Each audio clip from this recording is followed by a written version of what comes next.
Jina langu naitwa Dr. Hango.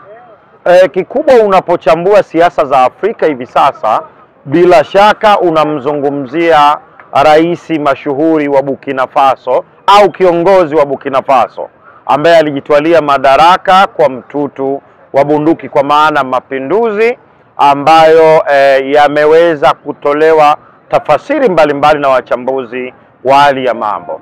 Lakini unapoisoma Burkina Faso au Burkinabe kwamba palishawahi kutokea mtu mwenye misimamo kama ya Ibrahim Traore, kwa maana miaka ya 80 mtu kama Thomas Sankara alijitwalia madaraka kwa namna hiyo. Kwa namna moja ama nyingine, viongozi wa shabaha ya kama Ibrahim Traore ni viongozi ambao wanaweza wakaleta ustawi wa nchi na ustawi wa watu. Lakini unapojadili serikali nyingi zinapojitwalia madaraka kupitia mtutu wa bunduki, athari yake huwa inaonekana kwa baadaye. Kwa mfano, unapojadili jamhuri ya watu wa Iraki, Saddam Hussein ni mtu ambaye aliingia madarakani kwa mapinduzi, ni nje ya Afrika, lakini baada ya muda mfupi athari zile za utawala wa muda mrefu, miongo mingi, uliathiri Iraki. Lakini unapojadili nchi kama pia Libya ambapo iliongozwa na mwanamapinduzi Kanali Muammar Gaddafi ambaye alimpindua mfalme Idrisa wa 16, ilikuwa ina ustawi kwa watu, na kwa namna moja ama nyingine kulikuwa kuna ustawi wa kiuchumi kwa maana kwa nchi. Lakini kutokuwa na demokrasia kwa namna moja ama nyingine iliweza kusababisha kwa sababu fulani baadaye Kanali Muammar Gaddafi kuondolewa madarakani na mtutu ule wa bunduki. Kwa hiyo Ibrahim Traore ukimtazama kwa jicho la ndani ni mtu ambaye anaweza akaivusha Burkinabe, lakini itategemea tu atakapoheshimu demokrasia na haki za watu. Kuna uwezekano akatengeneza taifa la kuigwa hapo mbeleni. Lakini kama ataendelea kuwa kiongozi wa Burkinabe ambaye ataamini katika mtutu wa bunduki, tutashuhudia mapinduzi, tutashuhudia majaribio ya mapinduzi na machafuko ya mara kwa mara. Yapo maeneo ambayo ameweza kufanya mabadiliko. Unapojadili ukanda ule, ni moja ya nchi ambazo zimeshuhudia mapinduzi ya mara kwa mara hapa barani Afrika. Lakini unapomjadili Ibrahim Traore, lazima usome historia kwamba Thomas Sankara kama aliweza kuwa na shabaha njema, aliweza kuivusha nchi yao kwa namna moja ama nyingine. Unapojadili misingi kama hiyo, inaweza ikawa inatija, lakini demokrasia lazima ipewe heshima yake.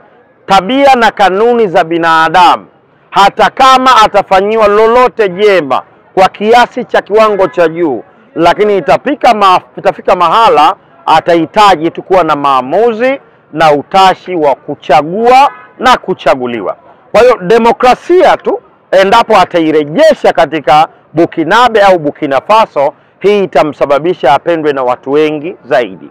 Yapo mambo ambayo tunaweza tukayazungumzia, lakini ukijaribu kuangalia kwa nchi za Afrika, kwa mfano unapomjadili Julius Kambarage Nyerere ambaye alikuwa ni rais wa kidemokrasia, katika sera za awali za misingi ya taifa lake alijaribu kuwa na sera ambazo ni za kuwa na shirika la nyumba, kwa maana shirika la nyumba ukijaribu kuangalia la nchi hiyo liliweza kumiliki nyumba kadhaa katika mikoa mbalimbali. Lakini kwa baadaye, ingawa hawakufanya vizuri sana katika mwendelezo wa makazi ya watu duni katika Tanzania na kuwa mfano katika nchi zingine, amefanya hili Ibrahim Traore, kwa maana kujenga nyumba za watu duni, kwa maana makazi ambayo yatasaidia malalamiko au manunguniko ya watu wa Burkina Faso. Kwa hiyo ambacho ninaweza kusema ni kwamba anayofanya ni ya mfano wa kuigwa, lakini itategemea tathmini yake juu ya atakaa mamlakani au madarakani kwa muda gani. Ukiangalia Gaddafi alikaa madarakani na alifanya mambo makubwa, aliondolewa madarakani kwa mapinduzi.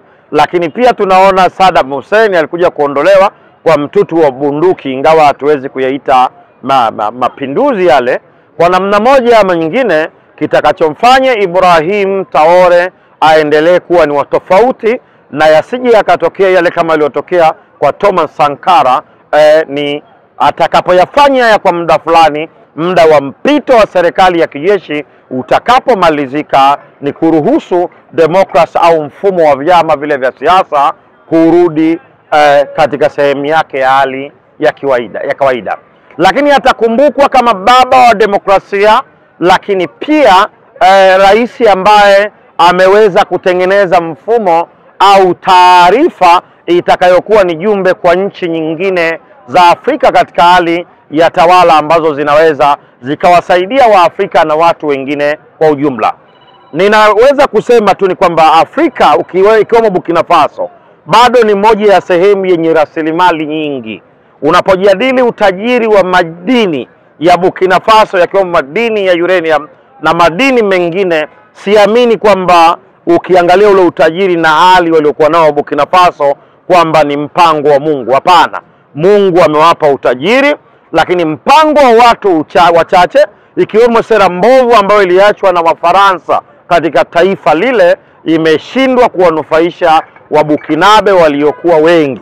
Kwa hiyo ili Traore aweze kufanya mabadiliko ya kiuchumi na mabadiliko ya kiuongozi na mabadiliko ya mambo mengine ndani ya Bukinabe au Burkina Faso, anahitajika kurejesha demokrasia ili hali ya mambo iweze kufanya tathmini kwa yale ambayo ameyafanya kwa muda wake ambao amekuwa kiongozi wa Burkina Faso. Wanafanya vizuri kwa sababu kwa namna moja ama nyingine wanakuwa hawana makandokando ya siasa. Yaani kwa namna moja ama nyingine siasa si mbaya.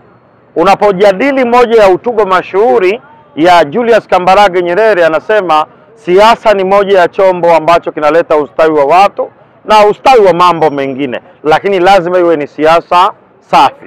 Viongozi wa kimapinduzi hawa kwa namna moja ama nyingine, wakati wanaingia kwenye mifumo ya uongozi wa kinchi, wanakuwa bado hawana mfumo wa yale makundi ambayo kwa namna moja ama nyingine huwa yanahitaji kulipwa ihsani. Kwa hiyo ndani yake anakuwa na ghilba, lakini kinachoharibu tu ni kujaribu kusalia mamlakani kwa muda mrefu. Lakini ndugu Ibrahim Traore pia ikumbukwe ni kwamba majaribio kadhaa ya mapinduzi ambayo ametuhumu baadhi ya nchi za jirani, kwa maana kwa ukanda wake ule wanahusika kwa namna moja ama nyingine katika majaribio ambayo yameratibiwa hivi karibuni ya kujaribu kumng'oa mamlakani, wanatoka pembezoni mwa nchi hizo, ni kwamba kwa namna moja ama nyingine bado Afrika ina wajibu wa kujitafuta. Kinachowagharimu wa Afrika wengi ni kuwa mamluki wa mataifa ya kibeberu na kikabaila anapoibuka mtawala ambaye anakuwa anawajibika kwa watu wake. Kama ikumbukwe hapa kwamba shabaha ya kwanza ya wanamapinduzi wakati wanamtoa ndugu Damiba, kiongozi wa muda mrefu wa Bukinabe, si Ibrahim Traore, alikuwa ni moja ya wanamapinduzi Ibrahim Traore. Lakini muda mfupi baadaye, baada ya shabaha ile kuonekana inaenda ndivyo sivyo, alimuondoa mamlakani aliyekuwa kiongozi wa muda na yeye kukalia kiti cha muda ili kutimiza shabaha na baadhi ya mambo ambayo waliwaahidi watu wa Burkina Faso. Kwa hiyo kwa namna moja ama nyingine Waafrika lazima tuipende Afrika. Waafrika lazima tuwaunge mkono watu ambao wana lengo la dhati ya kuivusha Afrika, na mataifa ya Afrika kwenye masuala mazima haya ya haki, uhuru na demokrasia, kwa namna moja ama nyingine wanapaswa waheshimu maoni ya wananchi wa mataifa mengine na wasikubali kuwa mamluki kwa makundi ambayo yanaratibiwa na mataifa ya mabeberu na makabaila juu ya kuweka ghilba katika mataifa yetu ya Afrika, yakiwemo haya madai ambayo yanaelezwa na Ibrahim Traore. Ni ushahidi wa kutosha. Afrika sasa tuamke, Afrika tuwe wamoja, na Afrika tuheshimu haki na maslaha ya wananchi wetu. Kwa namna moja ama nyingine kinachotugharimu Afrika mpaka sasa ni kitu ambacho tunakiita ukoloni mamboleo. Kwa namna moja ama nyingine tunapojadili masuala mazima ya Afrika, wana mapinduzi wengi wa kifikra wana mapinduzi wengi katika mataifa yetu ya Afrika wamekuwa wanashindwa kufikia shabaha za kuivusha Afrika shauri ya hawa makabaila kuingilia siasa za Afrika, haswa wanapoona maslaha yao yamekanyagwa. Na kwa namna moja ama nyingine, wakati baadhi ya watu wanaondoka barani Afrika, kwa maana wakoloni, unapojadili watu kama Wafaransa, watu kama Waingereza na watu kama Wajerumani waliondoka kwa hila, kwa maana Waafrika wako ambao walisema inatosha. Na unapojadili kuondolewa kwa hila, lazima mpaka leo hii wawe wana hila, lakini tuseme inatosha, na ni wakati wa Afrika kusimama pamoja kudai haki za Waafrika lazima zilindwe kwa pamoja. Kuna kila sababu ya kuwa makini mno, haswa kwenye masuala mazima ya walinzi. Unapomjadili mtu kama Thomas Sankara, kwa namna moja ama nyingine alikuwa na walinzi, lakini kwa namna moja ama nyingine rafiki yake wa karibu ndio alihusika. Lakini majaribio ya hivi karibuni ya Bukinabe kwa Ibrahim Traore, tunaona walinzi wake pia wamehusishwa na mataifa mbalimbali. Pia kumekuwa kuna hali ya mambo kama hii. Kwa hivyo kwa namna moja ama nyingine, tunapojadili swala zima la utu, uzalendo na uadilifu kwa Afrika na jamii zetu za Kiafrika kwa ujumla, kila mmoja anapaswa kuwa na mambo hayo matatu, yani utu, uzalendo na uadilifu. Kwa maana kwa namna moja ama nyingine, hata kama utachukua makundi mbalimbali kama vile kundi linalozungumzwa hivi sasa Wagner, kwa maana ni kundi la kukodi kutoka Russia, na makundi mengine ambayo yako taifa kama Marekani, taifa kama Uingereza, bado hao watakuwa ni makundi ya kulipwa kumlinda kiongozi. Lakini dhana ambayo inaweza ikatuvusha ni kuwa na utu, kuwa na uzalendo na kuwa na kitu kinachoitwa uadilifu. La sivyo tutaendelea kushuhudia mapinduzi mbalimbali Afrika na yatakuwa hayana tija. Kwa hiyo nasaha ambazo tunapaswa kuwapa Waafrika, tunapaswa kuwa na utu, uzalendo na uadilifu. Ni mama wa kupata Afrika yenye uzao imara, madhubuti na yenye ustawi wa watu na uchumi kwa ujumla. Ninaona ni mtu ambaye anaweza kuivusha Burkina Faso na kuwa ni mfano wa Afrika, lakini itategemea tu baada ya kufanya mambo fulani fulani ambayo ni misingi ya taifa lake, ushirikiano wake na mataifa mengine umekaa namna gani. Kwa mfano, ukijadili moja ya hotuba mashuhuri za Mwalimu Nyerere, huwa napenda kumnukuu kwa sababu unapofika kwenye Umoja wa Afrika Addis Ababa, moja ya kitambulisho ni sanamu la Mwalimu Julius Kambarage Nyerere kama mtu ambaye amehusika na ukombozi wa nchi kadhaa barani Afrika, zikiwemo nchi za kusini mwa Afrika. Sasa Ibrahim Traore namuona kama mtu ambaye atatajwa na atasomwa, lakini kutajwa na kusomwa tu haitoshi. Ili aweze kuwa na falsafa ambazo zinaweza zikawa ni endelevu, lazima baada ya muda mfupi mno, baada ya kutengeneza ile misingi na kutengeneza watu ambao wanaweza kuziishi falsafa zake, ang'atuke. Lakini kama atasalia mamlakani kwa muda mrefu na kuto kung'atuka, vikwazo vya makabaila na mabepari vinaweza vikatengenezwa, na hali hii ya Burkina Faso kuna uwezekano ikawa ni sehemu ambayo ikawa haina tena ule ustawi wa kiuchumi, kwa sababu unajadili nchi ambayo Burkina Faso ni nchi ambayo ina idadi ndogo ya watu, lakini pia kijiografia inazungukwa na nchi zingine ambazo kwa namna moja ama nyingine zinahitaji ushirikiano na Burkina Faso. Lakini hauwezi ukagusa uchumi wa nchi yoyote ya Kiafrika bila haujazungumzia hizi rasilimali mbalimbali kama madini na nyinginezo. Lazima ziwe zina soko, kwa maana kwa watu ambao wanajiita wa ulimwengu wa kwanza.